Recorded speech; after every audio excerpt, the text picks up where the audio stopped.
Hi, welcome to Word Up. My name is Pastor Cameron, And I'm Reverend Gerald Cameron. and this is Word Up, a community where preachers grow.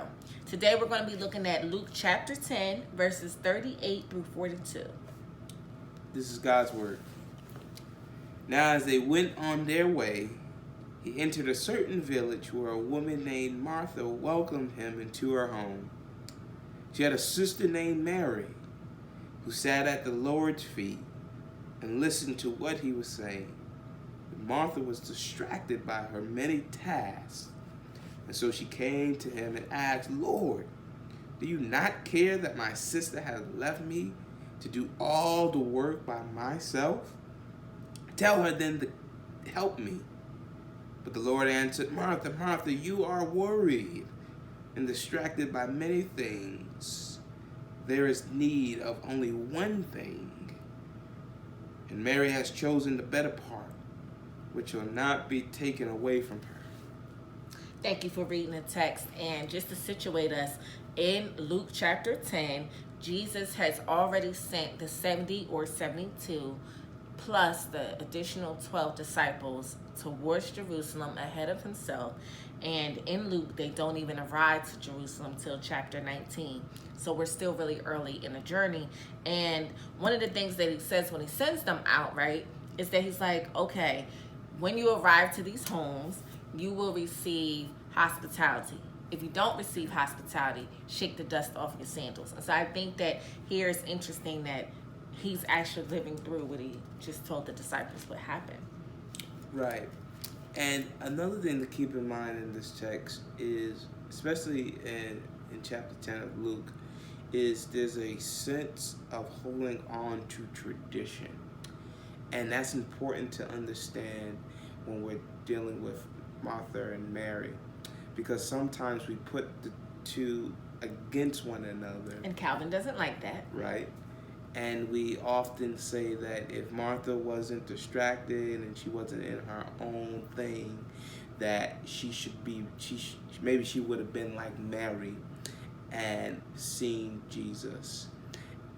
And that is a dangerous thing to note, just because of the fact that Martha is only paying attention to tradition. She's only acting out of tradition. It's tradition to be hospitable and to welcome. It's an obligation to be hospitable and to be welcoming.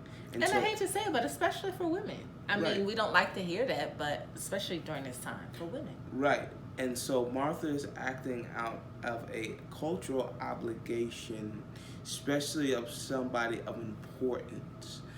But here in this text, this whole emphasis on being distracted draws us to not necessarily blame Martha or to say, "Martha, how could you?" but more so just saying, okay, Martha, there are things that are happening in the moment, and right now the most pressing thing isn't preparing the meal, but it's really looking at the Christ in front of you. But that's just like in our churches, right? Like praise and worship is going to pull up and pry up and pump the people up, and then they on their phone. You know, the spirit is falling and people looking around, or they're walking, right? We trying to pray something through or pray someone through, and people are distracted. And I like to kind of look at the service part. The same word for the tasks that Martha is doing is the same root word for when we say we're ministers of table in service, or when we say this person has been called to the office of a deacon to do service, or when we say we serve and do justice. That's that same root word. So that service is exactly what Jesus is calling us to do. So make no mistake about it. She's not in the wrong office or in the wrong calling, so to speak. I think that what you're highlighting is that it's just the attitude. And I don't want to say just, but it's her attitude. Like, how can you have service without relationship? Right. And that's something that we could all uplift, and we're all guilty of, where we sometimes do ministry out of or things in ministry out of obligation, and not necessarily out of really wanting the presence of God or ushering in the presence of God. And it's also important to think about when we think about the things that we do out of just routine. Yeah. When we think about some of the events that we do at church, or some of the practices that we have, or even how we do liturgy, are we doing it because it is what we're told to do, or because it's something that is just assumed and we continue to do it, or is it something that, or is it something new that God is telling us to do and inviting us in, but that we lose sight of what God is calling us to do or to even be. And so just to think about the text in those contexts, to make it much more fuller than to put Mary and Martha against one another. Yeah, and I think that in terms of in our churches, when you think about the 80-20 rule, that 20% of the people are doing 80% of the work, and you multiply that by a lot of our churches being carried fully by women, being led by women, men or otherwise, they are being fully carried financially, and they're being carried in service by women. I find it problematic to even lift up a text where we're putting sisters against each other, because the sisters are already against each other in the kitchen. The sisters are already against each other in the usher board.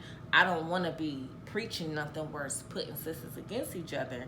And I definitely don't want to preach something where it's either or. Either you're contemplative or you're doing the work. Meaning almost those who are contemplative aren't doing the work, and those who are doing the work aren't contemplative. Right. And so this is just food for thought as you think about your text, as you prepare to make it, but just much more fuller and relatable to the people that are in the pews. And the one thing that you said that was relatable yesterday is about relationships in general. Right. So just thinking about in the context of our relationship, we both are pastors and we serve two separate churches. And for many of you who serve a church in any capacity, you will know that ministry is a 24/7 job. Absolutely. Tasks do not end. Ministry does not end. Fire alarms do not cease to go off. And conflicts in the church do not cease once the pastor goes home. No. And even though we're called to do ministry and to serve at our churches, there's also the ministry of presence that is important, especially in your relationships with your significant others. So as you prepare your sermons, as you think about the text, and as you think about your own people in your own context, think about what it means to be distracted, and to really ask God to reveal some things that we know are distractions, or things that we don't even think are distractions, but that are moving us away from truly seeking the presence of God. Thank you so much for giving us those closing comments, and thank you so much for taking time out of your busy schedule to be with us here at Word Up, a community where preachers grow. I'm asking you to hit the subscribe button, hit the like button. I'm asking you to give us a comment and share it with somebody who you might think will find this material helpful. Thank you so much for joining us at Word Up, a community where preachers grow. Peace.